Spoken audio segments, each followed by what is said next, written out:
Ngayong araw ay Thursday, January 9, 2025. Naghahanap agad ako ng booking na isasabay sa kontrata.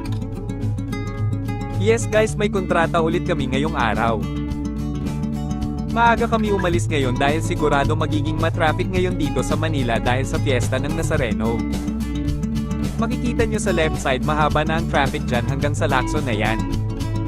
Madami kasi saradong daan ngayong fiesta ng Nazareno. Kaya sa looban ako dumaan ng makaiwas sa traffic kahit papano. Nang makarating kami sa pick-up, kinarga namin agad yung mga kaing. 16 kaing ang pinadala sa amin. Nakahanap na din ako ng kasabay Manila to Marikina. Ang booking namin kay Lalamove.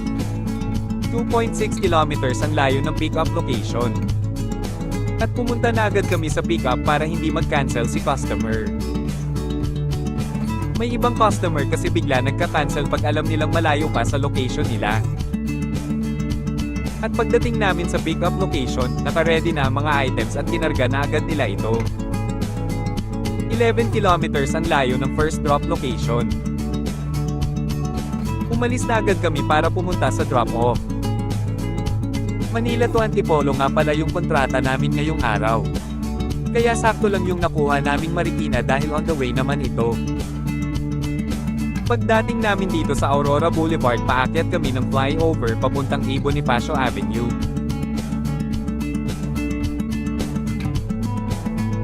At nang makarating kami sa first drop-off, binaba na agad ni Mama yung mga items dahil magagaan lang naman mga ito.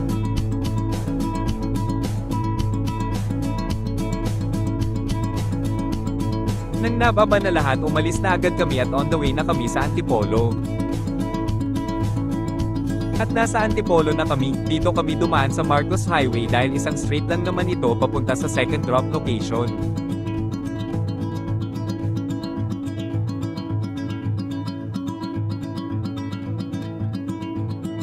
At nang makarating na kami sa second drop-off, binaba ko na agad yung mga kaing. Hindi na ako nakapag-video habang nagbababa ng mga kaing, medyo mabibigat kasi ang mga ito. At umalis na kami agad. Maghahanap kami ng spot dahil kakain na kami ni Mama ng tanghalian habang naghahanap ng bagong booking. Mag 11:30 pa lang nakakain na agad kami ni Mama. Sa biyahe namin minsan maaga minsan late ang kain namin, depende sa biyahe.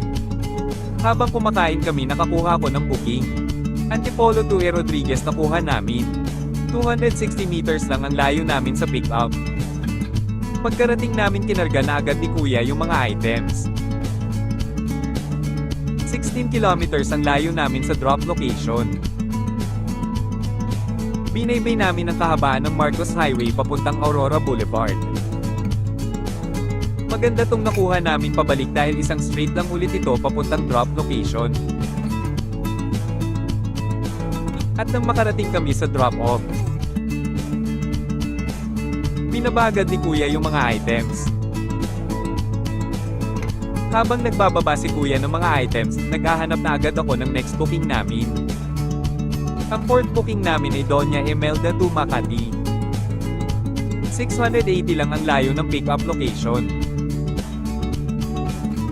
Pumunta na agad kami sa pick-up location. At nang makarating na kami sa pick-up location, kinarga na agad ni Kuya yung items at dalawang paaba lang ito. 8.5 kilometers lang ang layo namin papuntang Makati. Umalis na agad kami at on the way na kami sa drop-off. Dito kami dumaan sa General Calentong. Tapos tumawid kami ng Boni. Tapos Coronado patawid ng bridge papuntang Makati.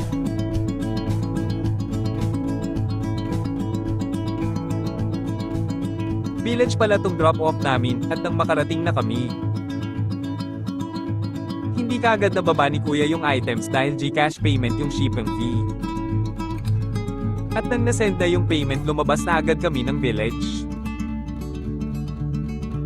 Maaga kami umuwi ngayon dahil may pupuntahan pa ako mamayang gabi. Babawi na lang kami sa Sabado dahil bukas hindi kami makakabiyahe dahil coding yung sasakyan. Hanggang dito na lang guys. Thank you for watching.